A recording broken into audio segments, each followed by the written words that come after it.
ஓம் அமிர்தீஸ்வரி நமக. ஓம் நம சிவாய. அம்மாவுடைய திருப்பதங்களை தொட்டு வணங்கிட்டு இன்னைக்கு பதிவை ஸ்டார்ட் பண்ணலாம். அம்மா இன்னைக்கு எளிய வாழ்க்கை அப்படிங்கிற டாபிக்ல தான் பேசியிருக்காங்க. அதுக்கு முன்னாடி நேத்திய டாபிக்கை ஒரு ரீகால் பண்ணிட்டு வந்துடலாமா? அம்மா நேத்து இல்லம் அப்படிங்கிற டாபிக்ல நிறைய விஷயங்கள் சொல்லி கொடுத்துருந்தாங்க இல்லையா? அதில் ஃபர்ஸ்ட் என்ன சொன்னாங்க? நம்ம வீட்டில் எந்த செயல் செஞ்சாலும் இறைவனுக்கு முதலிடம் கொடுக்கணும், நாம அவருக்கு அடியாரா இருக்கணும், இறைவனை நம்மளுடைய வேலைக்கார மாதிரி வச்சிருக்க கூடாது வீட்டுல. அதாவது படிக்கட்டு கீழே வந்துட்டு பூஜை ரூம் வைக்கிறது அந்த மாதிரிலாம் இல்லாம இறைவனுக்கு பூஜைக்குன்னு சொல்லிட்டு ஒரு அறையை தனியா ஒதுக்கி வைக்கணும், அல்லது ஒரு குறிப்பிட்ட இடத்த ஒதுக்கி வைக்கணும், அங்க பூஜை காரியங்கள் மட்டும்தான் வந்து இருக்கணும் அப்படின்னு அம்மா சொன்னாங்க இல்லையா? ஸோ அடுத்தது வந்து பாத்தீங்கன்னா ஈவினிங் டைம்ல விளக்கேற்றி சாமிக்கு முன்ன பஜன் பண்ணலாம், தியானம் பண்ணலாம், மந்த்ரா வந்து சாண்ட் பண்ணலாம். ஏன்னா அந்த ஈவினிங் டைம்ல சந்தியா காலம்னு சொல்லுவாங்க. அந்த டைம்ல சுற்றுப்புறத்துல தீய அணுக்கள் அதிகமா இருக்கும். அதனால நம்ம மைண்ட் வந்து பாத்தீங்கன்னா லோ எனர்ஜியில, லோ வைப்ரேஷன்ல இருக்கும். ஸோ அந்த டைம்ல வந்துட்டு சாமி கும்பிடுறது நல்லது அப்படின்னு சொல்லியிருந்தாங்க அம்மா. அடுத்தது கடவுள் அப்படிங்கிறவர் ஒருத்தர் தான். இப்போ மில்க்குனாலும் தூத்துனாலும் பால்னாலும் ஒரு பொருளை தானே குறிக்குது. அந்த மாதிரி கடவுளை நம்ம எத்தனை பெயர்ல எத்தனை உருவங்கள்ல பார்த்தாலும் அவர் ஒருத்தர் தான். அதனால பூஜை அறையில இஷ்டமூர்த்தியும் குருவுடைய அவருடைய புகைப்படம், அவங்களுடைய சிலைகள் இது மட்டுமே போதுமானது, எல்லாத்தையும் வச்சு குழப்பிக்க வேண்டாம் அப்படின்ற மாதிரி அம்மா சொல்லியிருந்தாங்க. அதே மாதிரி பூஜை ரூம்ல மட்டும் இல்லாம வீடு ஃபுல்லா எல்லா இடத்துலயும் வந்து இறைவனுடைய படமும் குருவுடைய படமும் வந்துட்டு வச்சிருக்கணும். அப்போதான் வந்து நம்ம அந்த கனெக்ஷன்ல இருக்க முடியுன்ற மாதிரி அம்மா சொல்லியிருந்தாங்க. அதே மாதிரி அந்த காலத்துல வந்துட்டு துளசி மாடம், அதே நறுமணம் கமர பூச்செடிகள் அப்படின்ற மாதிரி அம்மா சொல்லியிருந்தாங்க. அடுத்தது வில்வ மரம், இதெல்லாம் வீட்டில் வச்சிருந்தாங்க. வெளில போகும்போதும் உள்ள வரும்போது அதை தொட்டு வணங்கிட்டு தான் போனாங்க வந்தாங்க அப்படின்ற மாதிரி அம்மா சொல்லியிருந்தாங்க. அடுத்தது வந்து பாத்தீங்கன்னா காலை பூமியில வைக்கிறது முன்னாடி பூமியை வணங்கினாங்க, வெளியே போகும்போது சூரியனை வணங்கினாங்க. அதனால அவங்களோட வாழ்க்கை ரொம்ப அமைதியா இருந்தது அப்படின்ற மாதிரி சொல்லியிருந்தாங்களா. அதுக்கப்புறம் வீட்டில் இடம் இருந்தா தோட்டம் வைங்க, அந்த தோட்டத்தில் இருக்க செடிகளை பராமரிக்கும் போது இந்த செடிகள்லாம் இறைவனுக்காக வளர்க்கிறோம், இதுல இருக்க பூவெல்லாம் இறைவனுக்கு வைக்க போறோன்ற இறை உணர்வோடு எல்லா செயல்களையும் செய்யுங்க அப்படின்னு அம்மா சொல்லியிருந்தாங்களா. அதே மாதிரி வீட்டை எப்படிலாம் சுத்தமா வச்சுக்கணும், சுத்தமா வச்சுக்கிறது லேடிஸோட வேலை மட்டும் இல்ல, ஜென்ஸும் சேர்ந்து ஹெல்ப் பண்ணணும், குழந்தைங்களுக்கும் என்னெல்லாம் வேலை முடியுமோ அதெல்லாம் கொடுக்கணும்னு சொல்லியிருந்தாங்க. அதுக்கப்புறம் கிச்சன் எப்படி எல்லாம் மெயின்டைன் பண்ணணும் அப்படின்ற மாதிரி அம்மா வந்து சொல்லியிருந்தாங்க. தூங்க போறதுக்கு முன்னாடி கிச்சனை பெருக்கிட்டு சுத்தம் பண்ணிட்டு பாத்திரத்தை எல்லாத்தையும் கழுவி வச்சுட்டு தான் போகணும் அப்படின்ற மாதிரி சொல்லியிருந்தாங்க. ஃபுட் ஐட்டம் எதையும் ஓப்பன்ல வைக்கக்கூடாது அப்படின்ற மாதிரிலாம் அம்மா சொல்லியிருந்தாங்க இல்லையா. ஸோ அடுத்தது அந்த காலத்துல குழந்தைங்க பெற்றவங்களுடைய காலில் விழுந்து கும்பிட்டுட்டு தான் வெளியில போவாங்க. இது வந்து நமக்கு அந்த பணிவு அப்படிங்கிற மனப்பான்மையெல்லாம் வளர்க்கும். ஸோ நம்ம பண்ணாதான் நம்மளை பார்த்து நம்ம குழந்தைங்க வந்து பண்ணோம் கத்துக்கும் அப்படின்ற மாதிரிலாம் அம்மா சொல்லியிருந்தாங்களா. கடைசியா வேலைக்காரங்க கிட்ட அவங்களுடைய சுயமரியாதையை பாதிக்கிற விதத்துல நம்ம நடந்துக்க கூடாது, நம்ம எச்சி பண்ண உணவெல்லாம் அவங்களுக்கு கொடுக்க கூடாது, நம்மளுடைய சகோதர சகோதரியா நான் அவங்கள வந்து பார்க்கணும் அப்படின்னு சொல்லி அம்மா முடிச்சிருந்தாங்க இல்லையா. ஸோ இல்லம் அப்படிங்கிற டாபிக்ல அம்மா இவ்வளோ விஷயம் நமக்கு சொல்லி கொடுத்தாங்க. இன்னைக்கு அடுத்தது அம்மா எளிய வாழ்க்கை அப்படிங்கிற டாபிக்ல வந்து பேசியிருக்காங்க. பாருங்க, ஃபர்ஸ்ட் பாயிண்ட், குழந்தைகளே தன்னலமற்ற இயல்பை வளர்க்க வேண்டும், சொந்த வசதிகளுக்காக செய்யும் செயல்களை குறைக்க வேண்டும், சாதகனது ஒரு செயல் கூட தனது சுகத்திற்காக அமையக்கூடாது, தேவைகளை முடிந்த அளவு குறைத்து கொண்டு எளிமையான வாழ்க்கை வாழ வேண்டும். ஸோ அம்மா தன்னலமற்ற இயல்பை வந்து வளர்க்கணும் அப்படின்னு சொல்லியிருக்காங்க. நமக்குள்ள இருக்க செல்ஃபிஷ்னஸை கொஞ்சமா குறைச்சிக்கிட்டே வரணும் அப்படின்றாங்க. அடுத்தது சொந்த வசதிகளுக்காக செய்யற செயலை நிறைய குறைக்கணும். சாதகன் வந்து ஒரே ஒரு செயல் கூட தன்னோட சுகத்துக்காக செய்யக்கூடாதாமா, மற்றவங்களுக்காக தான் யோசிக்கணுமாமா. அடுத்தது நம்மளுடைய தேவை எல்லாத்தையும் கொஞ்சமா குறைச்சி முடிஞ்ச அளவுக்கு எளிமையான வாழ்க்கையை வாழணும் அப்படின்றாங்க. இந்த விஷயத்தெல்லாம் படிக்கும்போது எனக்கு அம்மா என்ன ஒரு கண்ணாடி எடுத்து உன்னை காமிச்சா அப்படி இருக்குமோ அந்த மாதிரி எங்களை மாற சொல்றல அப்படின்ற மாதிரி தோணுச்சு. அம்மா இப்படிதானே இருக்காங்க. அம்மாக்கு 72 வயசாகுது, மழை வெயில் பாக்குறது இல்ல, எவ்வளவு நேரம் ஆனாலும் பாக்குறது இல்ல. என்ன சொல்றது, அம்மா அங்கதான் இருக்காங்க, இன்னொரு நாள் தங்கி நாளைக்கு பார்த்துட்டு போட்டோம் அப்படின்ற மாதிரிலாம் ஒரு நாளும் நினைக்கிறது இல்ல. எத்தனை பேர், எத்தனை 1000 பேர் வந்தாலும் சரி, 1,00,000 பேர் வந்தாலும் சரி, உட்கார்ந்து வந்தவங்க ஒருத்தர் கூட ஏமாந்து போயிடக்கூடாதுன்னு சொல்லிட்டு இந்த வயசுலயும் அம்மா அத்தனை பேரையும் ஹக் பண்ணிட்டு தான் எந்திரிச்சு போறாங்க. இப்போ அம்மா வந்துட்டு இறைவனா இல்லாம நார்மல் ஒரு ஹியூமன் பீயிங்கா இருந்தா எப்படி இருக்கலாம்? அம்மா கிட்ட அத்தனை 1000 கோடி சொத்து பணம், அந்த ட்ரஸ்ட் வழியா எவ்வளோ இருக்கு. இந்த வயசுல அது எல்லாத்தையும் அனுபவிச்சுட்டு எவ்வளவு சந்தோஷமா ஜாலியா இருக்கலாம்ல. ஆனா அம்மா நம்ம பிள்ளைங்களுக்காக அப்படின்னு சொல்லிட்டு அம்மா ரெஸ்ட் கூட எடுக்கிறது இல்லை. இந்த வயசுல டெய்லி நைட்ல 11-12 மணிக்கு தான் தர்ஷன் முடியுது. கொஞ்சம் கூட்டம் அதிகமா இருக்கு, ஏதாச்சும் ஃபெஸ்டிவல் டைம்ல நைட்டு 1-2 கூட ஆகுது. ஸோ டெய்லி பேசிஸ்ல டெய்லி தர்ஷன் கொடுத்துட்டு அம்மாவுடைய தர்ஷன் அப்படிங்கிறது சாதாரண விஷயம் இல்லை. நமக்கு மேலோட்டமாக பார்த்தா தெரியாது. அம்மா ஒரு பார்வை இப்படி ஒருத்தர் திரும்பி பார்க்குறாங்கன்னா அந்த பார்வையில் அவங்களுக்கு ஒரு கர்மா கிளென்ஸ் பண்ணுவாங்க, அதில் அவங்களுக்கு ஒரு பலன் கொடுப்பாங்க. இப்படி அள்ளி ஒருத்தர் மேலே பூ போடுறாங்கன்னா அதில் அவங்களுக்கு அவ்வளோ பிளெஸ்ஸிங்கு. ஹக் பண்ணும்போது அப்போயும் அவ்வளோ பிளெஸ்ஸிங்கு. ஸோ அந்த மாதிரி அம்மாவுடைய ஒவ்வொரு அசைவும், அம்மா தொட்டாங்கன்னா, அம்மா வந்து பார்த்தாங்கன்னா அப்படின்ற மாதிரி, இல்லை அம்மாவை நாம் பார்க்குற அந்த வாய்ப்பு ஒவ்வொன்றும் ஒரு சாதாரணமாக ஒரு விஷயமா இருக்கும். ஆனால் அந்த ஒவ்வொரு செயல்லையும் அவ்வளோ பிளெஸ்ஸிங் இருக்குது. ஏன் அம்மா அங்கே நம்மளை வச்சு திட்டினா கூட சரி, அதில் அவ்வளோ பிளெஸ்ஸிங் இருக்குது. நம்ம வெளியே போயிட்டு எங்கெங்கேயோ கழிக்க வேண்டிய கர்மா எல்லாத்தையும் அங்கே வச்சு கழிச்சிட்டு அம்மா இங்கே வந்து நம்மளை பத்திரமா பார்த்துக்கிறாங்க. அந்த மாதிரி அம்மாவுடைய ஒரு பார்வை கூட வந்து பார்த்திங்கன்னா அது அடுத்தவங்களுக்கு அவ்வளோ பெரிய பிளெஸ்ஸிங். அங்கே சுயநலம் அப்படிங்கிறது ஒன்று சுத்தமாக இருக்கவே இருக்காது. எல்லாமே அம்மா அவங்களுடைய குழந்தைங்களுக்காக தான். அவங்களுடைய ஒவ்வொரு செயலும், ஒவ்வொரு பார்வையும், ஒவ்வொரு அசைவும் அவங்களுடைய குழந்தைங்களுக்காக மட்டும்தான். வெளியில் மட்டும் இல்லை, உள்ளூர நமக்கு தெரியும் எவ்வளோ விஷயம் அம்மா ஒவ்வொரு செகண்டும் நம்ம அத்தனை பேர்த்தையும் எவ்வளோ டேக் கேர் பண்ணுறாங்க இல்லையா. ஸோ அதுதான் நம்மளும் இறைத்தன்மையை அடையணும் அப்படின்னா இறைவனுடைய இந்த குணங்களை வளர்த்துக்கணும் அப்படின்றாங்க அம்மா. அடுத்தது நமக்கு தோணும், என்னடா இது இவ்வளோ டஃப்பாக இருக்கே. ஏன்னா இத்தனை நாளாக நம்ம ஆடம்பரமாக வேற ஒரு வாழ்க்கையை வாழ்ந்துருப்போம். திடீர்னு அம்மா இப்படியெல்லாம் மாற்ற சொல்கிறாங்களே அப்படின்னு சொல்லி தோணும். ஆனால் நம்ம இதில் ஒரு விஷயத்தை புரிஞ்சுக்கணும். இறைவனால் படைக்கப்பட்ட இந்த பொருட்கள் மேலே நம்ம அந்த மோகத்தையும் ஆசையையும் விடும்போது நமக்கு இறைவனே கிடைப்பார். அதனால அம்மா இது எதையுமே நம்மளை வந்து பார்த்தீங்கன்னு வச்சுக்கோங்களேன், சாதாரணமாக நீ இதெல்லாம் விடணும் அப்போ தான் இறைவன் அடைய முடியும், என் பிள்ளைங்கன்னா இப்படின்னா இருக்கணும் அப்படின்னு சொல்லிட்டு ஸ்ட்ரிக்டான ஒரு டீச்சரெல்லாம் அம்மா இருக்கவே மாட்டாங்க. ஃபஸ்ட்டு இறைவனை கொடுத்துருவாங்க. இறைவனுடைய கொடுத்துட்டு அவருடைய அந்த டேஸ்ட்டை நல்லா காமிச்சிடுவாங்க. அந்த சந்தோஷத்தில் நமக்கே தோணிடும், எனக்கு இறைவன் தான் வேணும், எனக்கு வேறு எதுவுமே வேண்டாம் அப்படின்ற மென்டாலிட்டிக்கு அம்மா கொண்டு வந்துடுவாங்க. சூரியன் வந்தால் பனி விலகிற மாதிரி இறைவன் நம்ம லைஃப்குள்ளே வரும்போது அவருடைய பிரகாசத்தில் இந்த விஷயங்கள் எல்லாம் கொஞ்சம் கொஞ்சமாக தானாக வந்துட்டு அந்த ஆசையெல்லாம் குறைஞ்சி நமக்கே தெரியாமல் நமக்குள்ளே புகுந்து அம்மா நிறைய எல்லாத்தையும் அம்மா மாற்றிடுவாங்க. நம்மளோட வேலை இது எல்லாத்தையும் ஃபஸ்ட்டு உள்வாங்கிட்டு இதை நம்ம மனசார ஏற்றுக்கணும். ஆமாம் அப்படின்னு சொல்லி ஏற்றுக்கிட்டு ட்ரை பண்ணணும். நம்மளால் முடிஞ்ச அளவுக்கு நம்ம இப்படி வாழ ட்ரை பண்ணணும். ஓகேங்களா? மற்றதை அம்மா பார்த்துப்பாங்க. அடுத்தது பாருங்க, நாம் சிறிது கவனத்துடன் இருந்தால் வீடு கட்ட செலவாகும் பணத்தில் கணிசமான தொகையை மிச்சப்படுத்தலாம். சாதாரண மனிதன் வீடு கட்டினால் அன்று வரை அவன் சம்பாதித்தது அத்தனையும் தீர்ந்து அவன் கடன்காரனும் ஆகிவிடுகிறான். தங்குவதற்கு ஓரளவு நல்ல வீடு தேவைதான். அனாவசியமான ஆடம்பரங்களை தவிர்க்க வேண்டும். 4 அல்லது 5 பேர் உள்ள ஒரு குடும்பத்திற்காக லட்சக்கணக்கான ரூபாய்கள் செலவு செய்து வீடு கட்டும் போது இரவில் படுத்து உறங்குவதற்கு கூட வீடு இல்லாத எத்தனையோ ஏழைகள் பனியிலும் மழையிலும் படுத்து உறங்குகிறார்கள் என்பதை நீங்கள் மறக்கக்கூடாது. ஸோ அம்மா என்ன சொல்கிறேன்னா, ரொம்ப ஆடம்பரமாக செலவு பண்ணி வீடு கட்டாதீங்க. கண்டிப்பாக தங்கறதுக்கு ஒரு நல்ல வீடு தேவைதான் அப்படின்னு அம்மாவே சொல்கிறாங்க. தேவைதான், இருந்தாலும் ரொம்ப அளவுக்கு அதிகமான ஆடம்பரம் பண்ணாதீங்க. நம்ம இவ்வளோ செலவு பண்ணி இப்படி நம்ம தூங்கும்போது எத்தனையோ ஏழைங்க வந்து மழையிலையும் பனியிலையும் படுத்து தூங்குறாங்க அப்படின்ற மாதிரி அம்மா சொல்கிறாங்க. நமக்கு இந்த விஷயத்தை எப்படி பார்க்கலாம் தெரியுமா? நம்ம இத்தனை நாளாக இது எல்லாத்தையும் பார்த்துருப்போம், ஆனால் நம்ம அப்படி தான் வாழ்ந்துருப்போம். ஆனால் அம்மா இப்போ கடவுளுக்கு மட்டும் ஏன் இந்த மாதிரியான ஒரு எண்ணம் வருது? இப்போ நம்ம அதெல்லாம் பெருசாக யோசிச்சிருக்க மாட்டோம்ல. ஓரளவுக்கு ஃபீல் பண்ணியிருப்போம், பார்க்கும்போது வருத்தப்பட்டிருப்போம், அவங்களுக்கு ஏதாச்சும் உதவி செய்யணும்னு நினச்சிருப்போம். ஆனால் அம்மா அளவுக்கு இவ்வளோ டீப்பாக இவ்வளோ கருணையாக யோசிச்சதே இல்லைல்ல. நாம் இப்படி தூங்குறோமே, இவங்க இப்படி தூங்குறாங்களே அப்படின்ற அளவுக்கு சின்ன வயசில் நமக்கு இந்த மனசெல்லாம் இருந்திருக்கும். வளர வளர இது எல்லாமே அப்படியே கொஞ்சம் கொஞ்சமாக குறைஞ்சிருக்கும். அம்மாவால் மட்டும் எப்படி இப்படி யோசிக்க முடியுது தெரியுமா?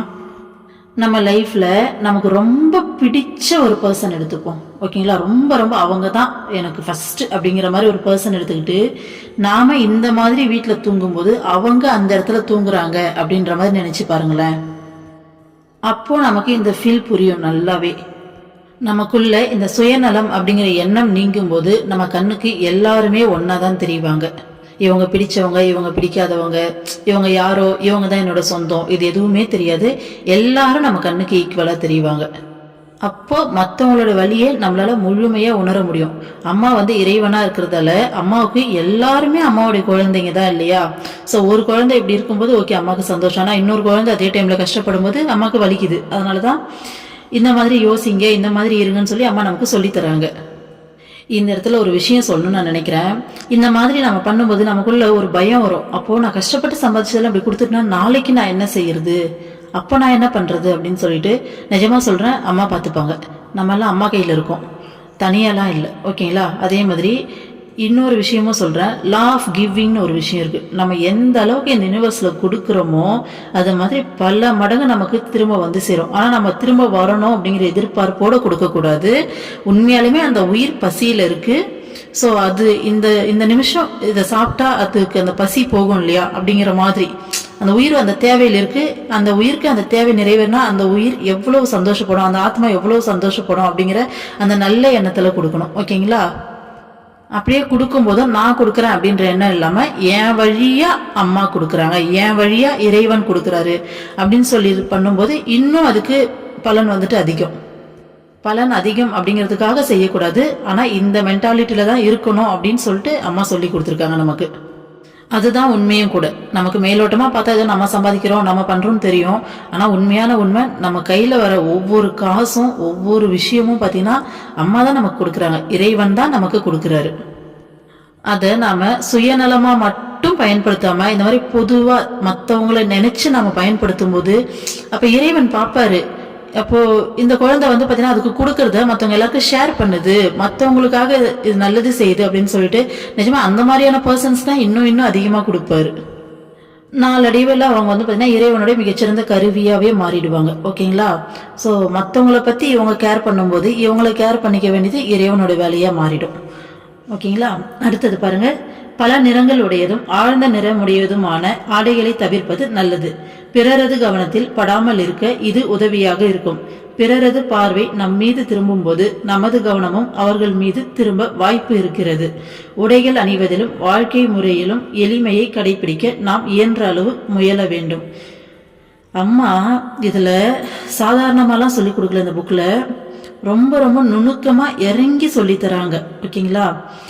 ஏன்னா ஒரு சாதகன் அப்படிங்கிறவங்க வந்து பார்த்தீங்கன்னா குதிரைக்கு கடிவாளம் போட்ட மாதிரி இருக்கணும். கொஞ்சம் மிஸ் ஆனாலும் நாம இந்த உலக வாழ்க்கையோட வாசனை லைட்டா அப்படி திரும்பிச்சுன்னு வச்சுக்கோங்களேன், நம்ம மைண்டு அது பின்னாடி ஓட ஆரம்பிச்சிருச்சு. எல்லாரும் இவ்வளோ சந்தோஷமா இருக்காங்க, சினிமா பீச்சு பார்க்கு, நம்ம என்னடா பண்ணிட்டு இருக்கோம்னு சொல்லி ஒரு செகண்ட் நினைச்சோன்னா ஆனால் அம்மா இருக்காங்க விடவே மாட்டாங்க, இழுத்துன்னு வந்துருவாங்க. நம்ம மைண்ட் வந்து பார்த்தீங்கன்னா கண்ட்ரோல் கொண்டு வந்துருவாங்க, அது வேற விஷயம்.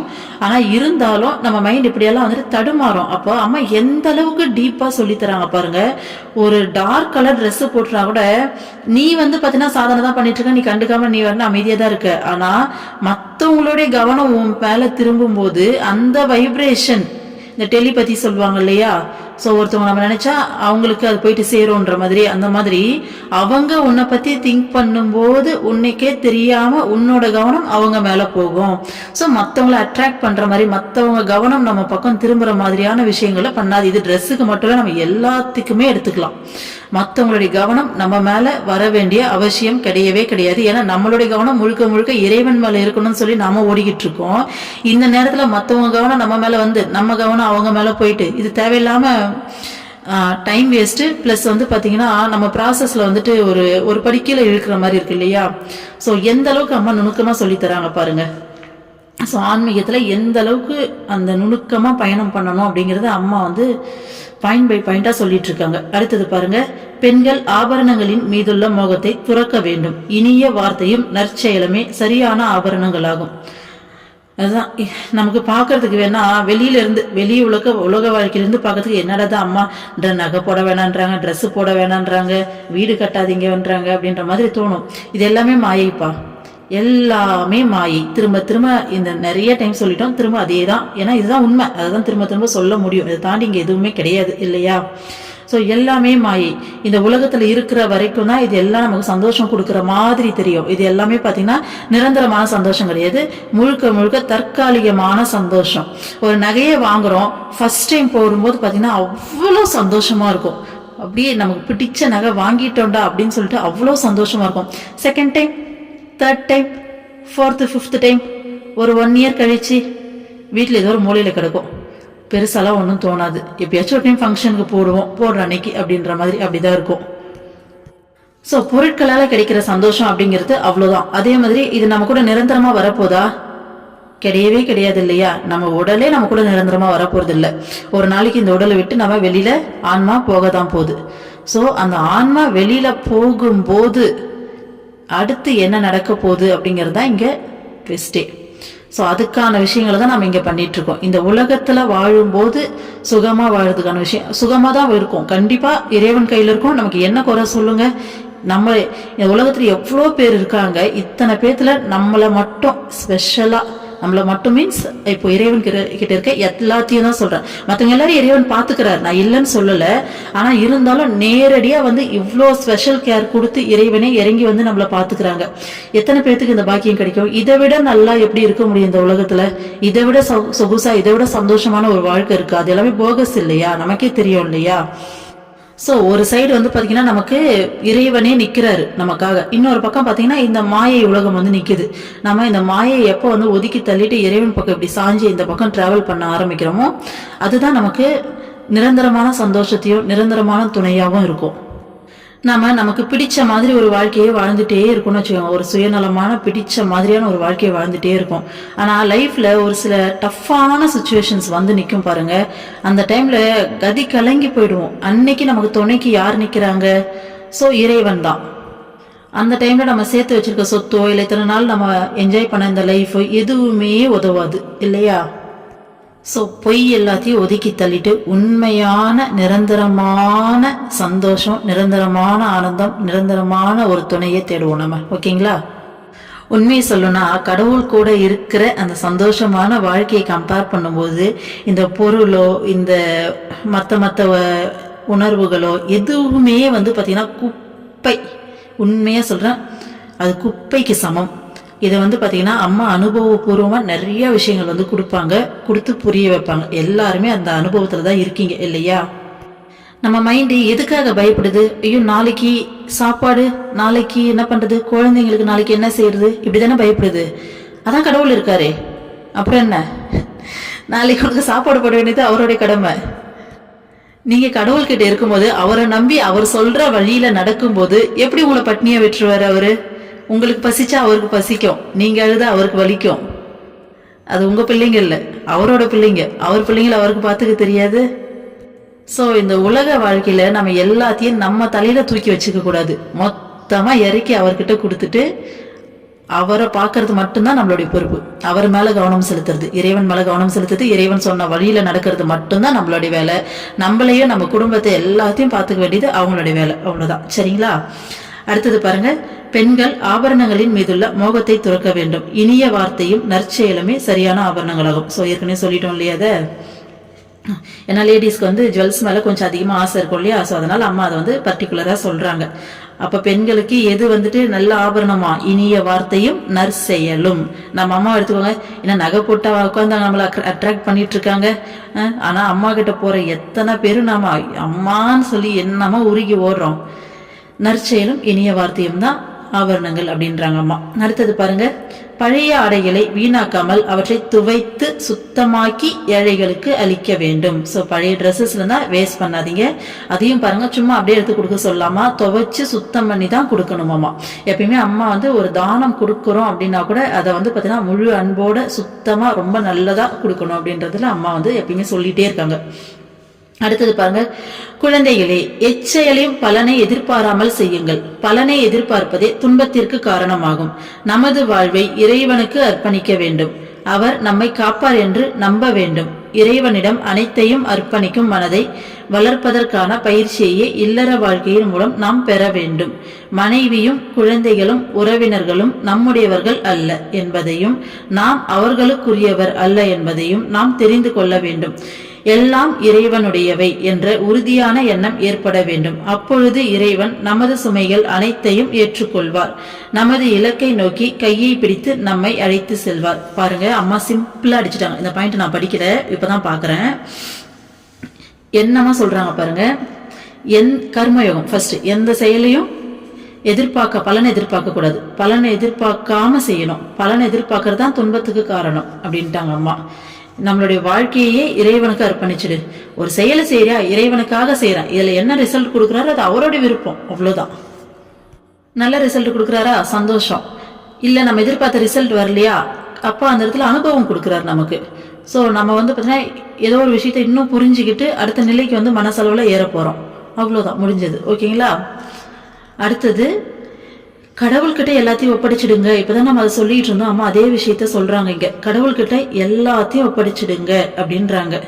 இதுதான் இல்லற வாழ்க்கையில நாம கத்துக்க வேண்டிய விஷயமா. ஓகேங்களா? எல்லா விஷயத்தையும் கடவுள்கிட்ட ஒப்படைச்சிடுங்க. அதே மாதிரி மனைவி குழந்தையெல்லாம் உங்களோடது கிடையாது, நீங்களும் அவங்களோடது கிடையாது அப்படின்றாங்க அம்மா. ஏன்னா எல்லாருமே இங்க இறைவனுடைய குழந்தைகள் தான் இல்லையா? ஏன்னா நம்ம எத்தனையோ பிறவி கடந்து வந்திருப்போம். எல்லா பிறவிலையும் எல்லா சொந்த பந்தங்களையும் தாண்டி தான் வந்திருப்போம். போன ஜென்மத்துல இருந்த அப்பா அம்மாவோ அல்லது புருஷன் பொண்டாட்டியோ குழந்தைங்களோ ஏதாச்சும் உங்களுக்கு இப்ப ஞாபகம் இருக்கா? இல்ல இல்ல. இப்ப அடுத்த ஜென்மத்துக்கு போயிட்டா இப்ப இருக்கவங்க எல்லாம் ஞாபகத்துக்கு இருக்க போறாங்களா? கிடையாது. அப்போ இங்க நிரந்தரமான உறவு அப்படிங்கிறது இறைவன் மட்டும்தான். சோ நம்ம கூட இவங்க எல்லாத்தையும் டிராவல் பண்ண அனுப்பியிருக்காங்க. அன்பா நடந்துக்கணும், எல்லாருக்கிட்டையும் அன்பா கண்டிப்பா நடந்துக்கணும். ஆனா பற்று ஏற்படக்கூடாது. இதை கேட்கும்போது அம்மா என்னமோ நம்மளை பிரிக்கிற மாதிரியும் இப்படியெல்லாம் தோணும். ரொம்ப ஸ்டார்டிங் ஸ்டேஜ்ல இருக்கவங்களுக்கு சொல்றேன்ப்பா. ஓகேங்களா? ஓரளவுக்கு நிறைய பேர் நல்ல ஸ்டேஜ்ல இருக்கீங்க, உங்களுக்கு பிரச்சனை கிடையாது. ஆனா அம்மா எதுக்காக இதை சொல்றாங்க அப்படின்னு வச்சுக்கோங்களேன். இப்ப நார்மலா என் புருஷன் என்னோடது, என் பொண்டாட்டி என்னோடது, என் பிள்ளைங்க இது அப்படின்னு சொல்லி நம்ம பிடிச்சு வைக்கும்போது கஷ்டம் மட்டும்தான் மிஞ்சம். இப்ப என்னோடது அப்படின்னும் போது அங்க எக்ஸ்பெக்டேஷன் உருவாகிடுதா? எக்ஸ்பெக்டேஷன் உருவாகும் போது அவங்க அதன்படி, ஏன்னா மனுஷங்க ஓரளவுக்கு தான் அவங்களால நடந்துக்க முடியும். எல்லா நேரத்திலும் இறைவனால தான் நம்மளை முழுமையா திருப்திப்படுத்த முடியும், மனுஷனால முடியவே முடியாது. அப்போ நம்மளுடைய எக்ஸ்பெக்டேஷனுக்கு ஏத்த மாதிரி அவங்க நடந்துக்காதப்ப கண்டிப்பா நமக்கு ஒரு அந்த இடத்துல ஒரு ஏமாற்றம் வரும். ஏமாற்றம் வரும்போது கோபம் வரும், கோபம் வரும்போது சண்டை வரும். ஓகேங்களா? இதே பாருங்க, எல்லாருமே இறைவனுடைய குழந்தைங்க, இது எல்லாமே இறைவனுடைய விருப்பப்படிதான் நடக்குது அப்படின்னு சொல்லிட்டு நம்ம இறைவன் கூட உறவு கொண்டுகிட்டு இறைவன் கூட அந்த லைஃபை வாழும்போது நமக்கு எந்த எக்ஸ்பெக்டேஷனே இருக்காது. ஃபர்ஸ்ட் எக்ஸ்பெக்டேஷன் இல்லாதப்ப மற்ற எதுவுமே பின்னாடி லைனா வராது. கோபமும் வராது, எதிர்பார்ப்பும் வராது, எதுவுமே வராது. நமக்கு அவங்க கிட்ட சண்டையும் போட மாட்டோம். அடுத்த விஷயம் என்னன்னா, இந்த எக்ஸ்பெக்டேஷன் இல்லாம வெறும் இறைவன் சொல்லி கொடுக்குற அந்த அன்போட, அம்மா நம்ம மேல என்ன அன்பு வச்சிருக்காங்களோ அந்த அன்போட நம்ம மற்றவங்கள பார்க்கும்போது அவங்க இடத்துல இருந்து நம்ம யோசிக்க ஆரம்பிப்போம். ஓகேங்களா? நம்ம பிளேஸ்ல இருந்து நம்ம யோசிக்க மாட்டோம். நம்ம எப்பயுமே என் புருஷன் என் பொண்டாட்டி அப்படின்னு சொல்லி பார்க்கும்போது எனக்கு நீ இப்படி செஞ்சியா, என்னுடைய எதிர்பார்ப்புக்கு ஏற்ற மாதிரி நீ செய்யல இல்ல அப்படிங்கிற விஷயம் தான் முதல்ல நிற்கும். ஆனா அந்த அன்போட பார்க்கும்போது அவங்க ஏன் அதை செஞ்சாங்க, ஓகே அவங்களுக்கு இது சரின்னு பட்டிருக்கு, அதனாலதான் அவங்க அதை செஞ்சிருக்காங்க, அவங்களுக்கு தப்புன்னு தெரிஞ்சிருந்தா அதை செஞ்சிருக்க மாட்டாங்கல்ல. சரி ஓகே, அவங்க விருப்பப்படி அந்த சுதந்திரம் கொடுத்து நம்ம வாழறதுக்கு அலோவ் பண்ணுவோம். அப்போ வீட்டுல பிரச்சனைகள் குறையும். நம்ம பாத்தீங்கன்னா பிரியல இந்த இடத்துல இன்னும் ரெண்டு அதிகமா சேர்றோம். அம்மா சொல்லி கொடுக்குற மாதிரி வாழும்போது நமக்குள்ள நெருக்கமும் என்ன சொல்றது, அந்த அன்பு அதிகமாகும். ஒருத்தர் அந்த அண்டர்ஸ்டாண்டிங் அதிகமாகும். ஸோ எல்லாரும் சேர்ந்து இறைவனை நோக்கி டிராவல் பண்ணுவோம். இது ஒரு சொர்க்கமான வாழ்க்கை. ஆனா இதை ஃபாலோ பண்றது அவ்வளோ ஈஸி கிடையாது. ஏன்னா நம்ம இத்தனை நாள் அதுலயே ஊறி போயிருக்கோம். ஓகேங்களா? ஸோ கொஞ்சம் கொஞ்சமா ட்ரை பண்ணுவோம். ட்ரை பண்ணா கண்டிப்பா முடியாதது அப்படிங்கிறது இங்க ஒரு விஷயம் கிடையவே கிடையாது. முடியாதப்ப அம்மா கிட்ட போயிட்டு, அம்மா என்னால முடியலம்மா நீ சொல்ற, ஆனா இந்த இடத்துல நான் திரும்ப தப்பு பண்ணிட்டே இருக்கேன் அப்படின்னு சொல்லி அம்மா கிட்டே போய் என்னன்னா, அம்மா நமக்கு நிறைய விஷயம் சொல்லி கொடுத்து நம்மளை மாத்தி விட்டுருவாங்க. ஸோ இங்கே யாருக்கும் சொந்தம் கிடையாது, யாரோட இதுவும் கிடையாது, எல்லாமே இறைவனோடது அப்படிங்கிற எண்ணத்தோடு நம்ம டிராவல் பண்ணும்போது நம்மளுடைய சுமை எல்லாத்தையும் இறைவன் ஏற்றுப்பாருன்னு அம்மா சொல்கிறாங்க. இது உண்மையான உண்மை. ஓகேங்களா? நம்ம நினச்சிப்போம் நம்ம இப்படியெல்லாம் விட்டு கொடுத்துட்டோம்னா நம்மளை மிஸ்யூஸ் பண்ணிடுவாங்களோ, ஹஸ்பண்டோ ஒய்ஃபோ அல்லது மற்றவங்களோ நம்மளை மிஸ்யூஸ் பண்ணிடுவாங்களோ, நம்மளை ஏமாத்திடுவாங்களோ, நம்மளுக்கு தெரியாமல் இப்படி பண்ணிடுவாங்களோ, அப்படி பண்ணி 1008 எண்ணம் தோணும். கடவுளை மீறி இங்கே எதுவுமே நடக்காது. இறைவனை நம்பி நாம நிற்கும் போது அவங்க பார்த்தீங்கன்னா அவங்க வழியா இறைவனே இறங்கி நமக்கு சப்போர்ட் பண்ணுவார். இதுதான் நடக்கும். அவங்க வழியா இறைவன் சப்போர்ட் பண்ண ஆரம்பிச்சிடுவாரு. ஸோ நம்ம எல்லாருமே அம்மா கையில் இருக்கோம் அப்படின்ற அந்த ஒரு தைரியம் போதும் நம்மளை முழுமையா திருத்திக்கிட்டு நம்ம ஓடுறதுக்கு. ஓகேங்களா? ஸோ எதுவுமே தப்பாகாது. எல்லாமே இறைவன் நமக்கு என்ன கொடுக்கணும்னு, ஒருவேளை ஒரு சில விஷயங்கள் நமக்கு தப்பா இருக்க மாதிரி தோணுதுன்னா அதன் வழியா ஏதோ ஒரு லெசனை சொல்லி தராங்க. ஸோ அந்த லெசனை கத்துக்கும் போது அதுவும் மாறும். ஓகேங்களா? அவ்வளோதான். ஸோ எல்லாத்தையுமே டேக் இட் ஈஸியாக எடுத்துக்கிட்டு அம்மா கையை பிடிச்சிட்டு நம்ம ஓட வேண்டியது தான். அம்மா தான் சொல்கிறாங்க கடைசியாக, நமது இலக்கை நோக்கி கையை பிடித்து நம்மை அழைத்து செல்வார் இறைவன். ஓகேங்களா? அவ்வளோதான்ப்பா. இதோட இந்த டாபிக் முடியுது. நாளைக்கு உணவு அப்படிங்கிற டாபிக் வருது. ஓகே, இதோட இதை முடிச்சிடலாம். ஓம் மிருத்தீஸ்வரி நமக. ஓம் நம சிவாயா.